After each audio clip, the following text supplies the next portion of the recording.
नमस्ते दोस्तों, मेरे सुनो गवर्नमेंट चैनल में आपका स्वागत है।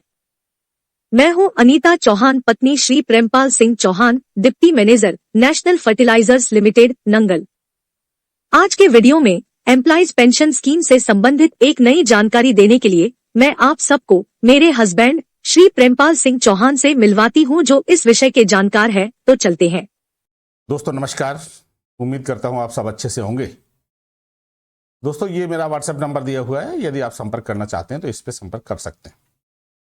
और मेरा निवेदन है आपसे कि आप इस चैनल को सब्सक्राइब कर लीजिए। सब्सक्राइब करेंगे तो आपको बड़ा फायदा होगा, ऐसे वीडियो आपको मिलते रहेंगे। दोस्तों अभी का जो एग्जाम्पल है मेरे पास में, ये मिस्टर जाधव ने मुझे भेजा है और इनके डाटा मैंने अपने कैलकुलेटर में डाल लिए। हम ये हमारे टेबल 1 है। टेबल 1 में हम ये देखते हैं कि इनको कितना एरियर मिलेगा, इनको कितना पैसा जमा करना पड़ेगा और कितना पैसा जमा करने के बाद इनको पेंशन का जो भी है वो हायर पेंशन का निर्धारण इनका होगा। तो हम टेबल 1 के एंड में चलते हैं और टेबल 1 के एंड में चल के हम देखते हैं कि इनको इनकी डाटा के हिसाब से, जो डाटा इन्होंने सप्लाई किया है उस डाटा के हिसाब से इनको कितना पैसा जमा करना पड़ेगा। टेबल 1 के एंड में हम आके देखते हैं कि ये इनका टोटल एंटायर वेज है, ये 8.33% अमाउंट है और 41,257 रुपये एक्स्ट्रा इनको 1.16% का जमा करना है। टोटल अमाउंट जो प्रिंसिपल अमाउंट है उनको 8,17,961 रुपये जमा करना है और लगभग 24,05,281 रुपये इनको जून 2024 तक यदि डिमांड लेटर मिलता है तो इनको इतना पैसा जमा करना पड़ेगा। 1,167,529 ये इनका पैसा ईपीएफओ में जमा है, जो हम 541 और 417 करके जमा किया है हमने।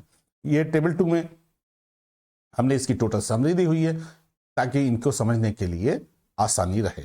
अब हम चलते हैं टेबल 3 में।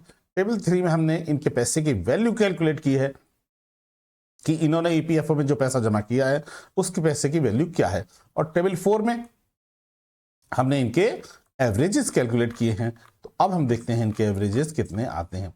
इनके जो एवरेजेस हैं 60 महीने के वो आता है 93,126 एंड इसी प्रकार से जो 12 महीने का एवरेज है वो 84,000 आता है और जो इनका प्रेजेंट पेंशन के लिए एवरेज आता है वो 12,450 रुपये आता है। अप्रैल 18 में चूंकि मार्च में इनका रिटायरमेंट हो गया है तो अप्रैल 18 में इनके जो पैसे की वैल्यू है वो 4,32,129 रुपए है। अब हम देखते हैं इस 4,32,129 रुपए की इनकी जो पेंशन है 3,017 है, इससे 5% के हिसाब से इनकी रिकवरी हो पाती है। अब मैंने 6% भी कैलकुलेट करके देखा है, 7% भी कैलकुलेट करके देखा है, लेकिन 5% से इनके पैसे की रिकवरी कब हो पाती है जरा देखते हैं हम। ये भी जाके कितने सालों में हो पाती है, इसको हमने देखा है कि ये लगभग 16 साल में 5% से इस इनके पैसे की रिकवरी हो पाती है। और यदि 16 साल में 4% से इनके पैसे की रिकवरी 16 साल में होगी और यदि हम 5% इंटरेस्ट लगा लें तो ये 17 साल 18 साल से भी ज्यादा जाती है। और यदि विदाउट इंटरेस्ट इनके पैसे की हम निकालना चाहें तो लगभग 12 साल में इनके पैसे की विदाउट इंटरेस्ट जो प्रेजेंट पैसा जमा है, मैं उसकी बात कर रहा हूं, हायर वेज की बात नहीं कर रहा हूं अभी, लगभग 12 साल में इनके पैसे की रिकवरी हो जाएगी। अब हम चलते हैं इनकी पेंशन कैलकुलेशन।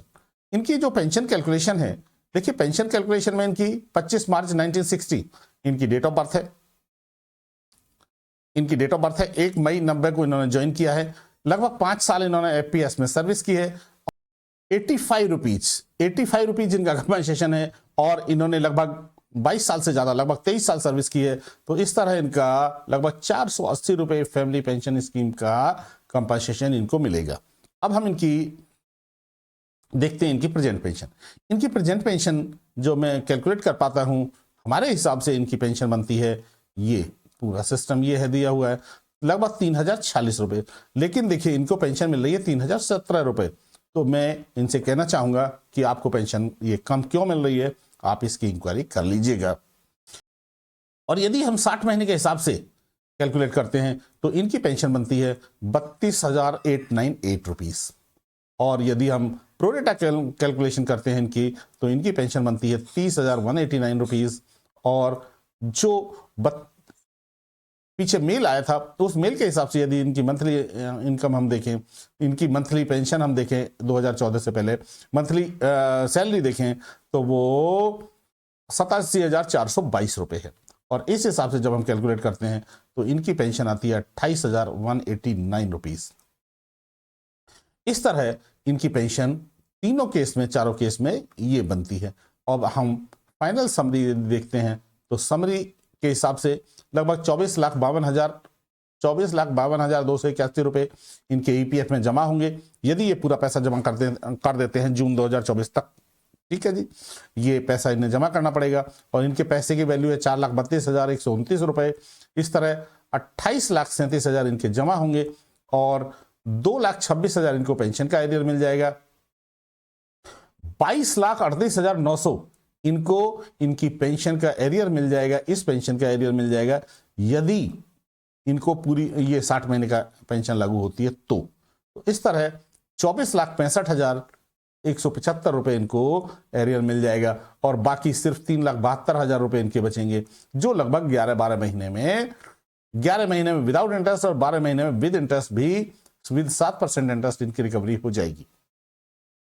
और इसी प्रकार यदि हम प्रोरेटा देखते हैं तो प्रोरेटा में लगभग इनकी जो पेंशन की लगभग 19 महीने में, अगले 19 महीने में इनकी रिकवरी हो जाएगी। और जो विद इंटरेस्ट देखें तो ये 20 महीने में लगभग आती है।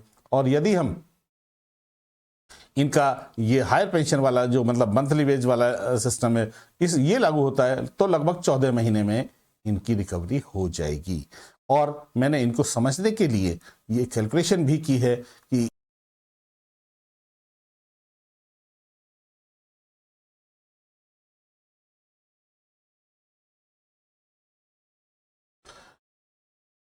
ये मंथली इंटरेस्ट यदि हम कैलकुलेट करना चाहें तो मंथली इंटरेस्ट की कैलकुलेशन यहाँ की गई है। तो इस तरह लगभग ये आपके 12 महीने में इनकी पेंशन की रिकवरी हो जाती है और ये लगभग 20 महीने में इनकी पेंशन की रिकवरी हो जाती है। तो मैं मिस्टर जाधव आपको कहना चाहूँगा कि आपको जैसे ही डिमांड लेटर मिलता है आप अपना पैसा जमा कर सकते हैं, आपको रिकवरी टाइम से हो जाएगी और बहुत ज़्यादा लॉस नहीं है आपको। इसलिए आप जो है जैसे ही आपको डिमांड लेटर मिले आप इसको जमा कर दीजिएगा। बहुत बहुत धन्यवाद।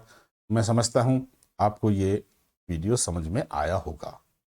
आज की यह वीडियो आपको कैसी लगी कमेंट करके जरूर बताएं। इस वीडियो को देखने के लिए धन्यवाद। लाइक और सब्सक्राइब करें, बेल आइकॉन जरूर दबाएं।